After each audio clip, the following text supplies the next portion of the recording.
खुश रहो गाय की धरे। ए हो गुरु बाबा। हाँ इसी दरबार से बाबा ब्राह्मण के भगाए दिलो। ए हो गुरु बाबा। हाँ वो दोनों ब्राह्मण बाबा के जे भगवे ले भेजने रहा। वो दोनों ब्राह्मण बाबा का हम सब संगी ने भगवा पार लिया।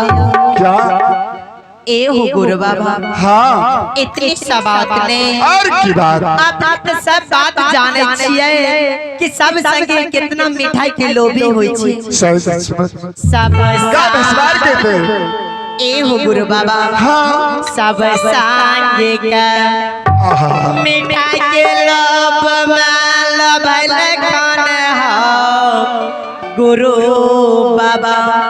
मिठाई के लोभ में सब संगी के मिठाई के लोभ में लोभाई ले लेका।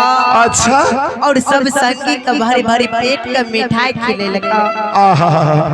और इतनी सब बात और ए हो गुरु बाबा। हाँ जब सब संगी का भरी भरी पेट मिठाई खिलाए देलका। अच्छा तब आपनो ला 12 गो मिठाई भेजने छ गुरु बाबा।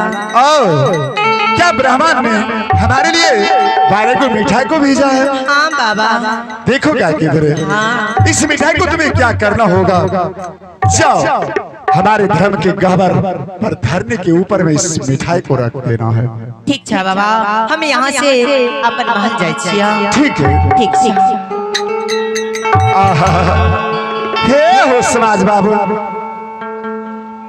अब जी छे अब धर्म के गहवर में आराम करबे, धर्म के गहवर में आराम करबे। हाँ ये माया मासा के माय धर्मत्नी सब आय ज्योति भगता तोरो गे मैयो सब, धर्म के गहवर में या राम करतौगे दीदी सब। आहा अरे आहा अरे मेरे तो नहीं, ये क्या हो गया, ये सब क्या हो रहा है, मेरा शरीर घुट रहा है। हे हो समाज बाबा, शरीर ते घूटे लागलन हो। अरे सीना में लहर, आहा अरे नहीं नहीं नहीं भगवान नहीं नहीं भगवान नहीं, मेरा शरीर घूट रहा है, मेरा सीना का दर्द बढ़ता हुआ जा रहा है। नहीं मां नहीं लगता है मेरा अपराध नहीं बचेगा भगवान। क्या ये सुन हो गया मेरे धर्म का गहवर में, क्या हो गया भगवान।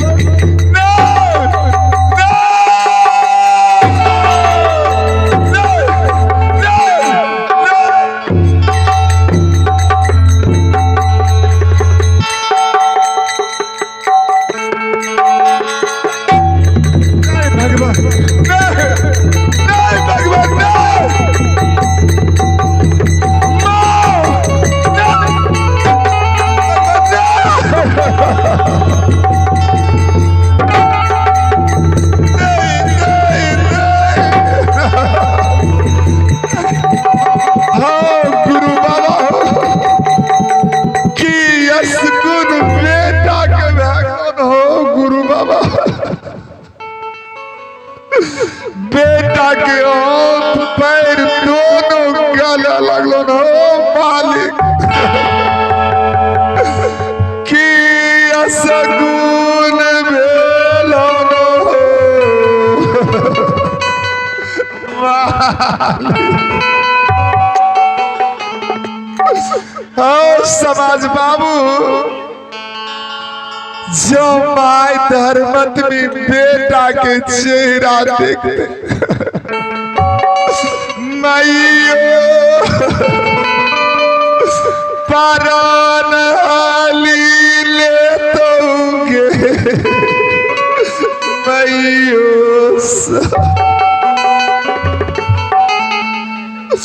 जो माय धर्मत में धर्म के वसार पर बेटा का देखता हूँ के माइयो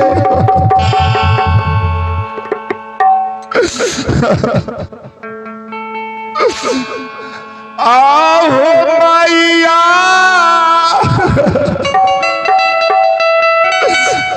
जाना तो के मैयो गए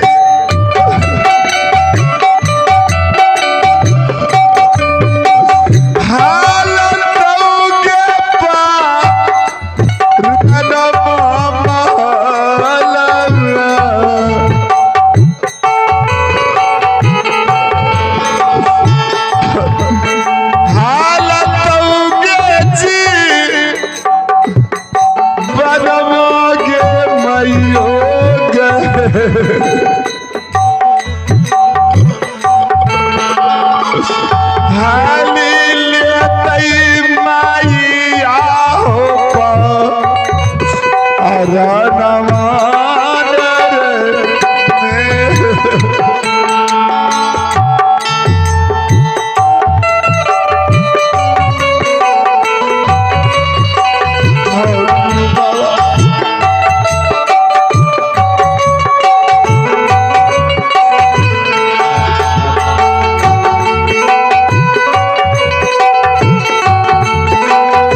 माई